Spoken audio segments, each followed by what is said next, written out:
Only now his boss has him off chasing after a stolen painting in Louisiana. Then you won't mind going shopping for my wedding gown as planned?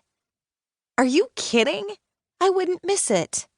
Besides, as maid of honor, it's my job to help you choose your gown. I'm hoping we'll find something really cool, so when Mom and Steve's mother check it out, I can tell them it's what I want. Phyllis dresses even more conservatively than Mom. If it were up to the two of them, I'd get married in a turtleneck gown. We were still laughing when the waitress brought us our order. I bit into my turkey and avocado sandwich on 8-grain bread and smiled as I munched away. As soon as we finished eating, I called for our check and we made our way to the cashier. They say we'll get more snow tonight, Angela said as she slipped on her gloves. I pulled my woolen hat over my ears. I'm so glad Dylan has Jack Norris plowing me out whenever it snows. The minute it stops coming down, he's at it, regardless of the time. Last week it was after 3 a.m. when I heard the plow. We walked the few blocks back to the library where we both worked, Angela at the circulation desk, me as head of programs and events. We cut through the parking lot and entered the library's back door. Smokey Joe, the library cat, who really belonged to me, came bounding over to rub his face against my leg. "Missed me, did you?" I asked, patting his furry gray head. "He's probably hungry," Angela said. "Are you kidding? I fed him before we left, and God knows how many of the librarians have their own stash of treats, not to mention the coffee shop patrons who feed him a piece of whatever they're eating, despite all the signs I've posted that say, 'Please don't feed the library cat.'" Angela and I stopped by the ladies' room and agreed that we'd talk later. Finally, I headed to my office, with Smokey Joe at my heels. "You got 2 calls while you were out to lunch," Trish reported as I hung up my parka, then poured some more kibble into Smokey Joe's dish.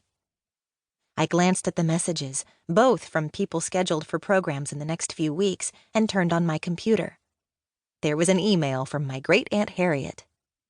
"The condo is lovely, though the kitchen is small. Your uncle insists that's a sign we should be eating out lunch and dinner while we're down here, but we'd both gain weight if we did anything of the sort. The weather is lovely, mid-70s today and tomorrow. We met a few neighbors while sitting around the pool. One of the men is on his library board at home in Ohio, so you can imagine the conversation he and your uncle got into. I hope all is well at home. Please stop by the house to see if my plants need watering. As you know, we've asked our handyman to check on the house every few days, but I bet he forgets to water the plants. Love from Uncle Bosco and me." I smiled, glad that my great-aunt and uncle were enjoying themselves. Aunt Harriet had told me they'd often discussed spending part of the winter in Florida, but until this year, they had never actually done it. Though I wasn't an orphan, my parents were divorced and living in other states.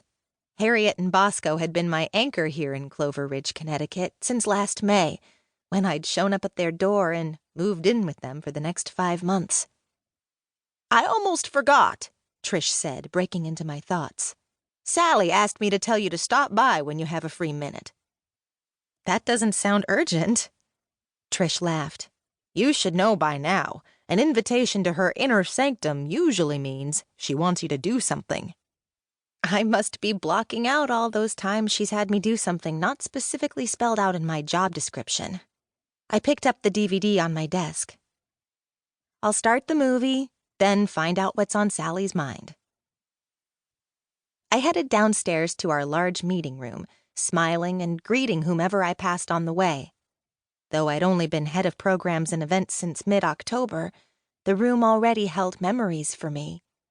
Most of them happy, with one tragic exception, when a retired homicide detective had keeled over and died while he was discussing one of his cold cases.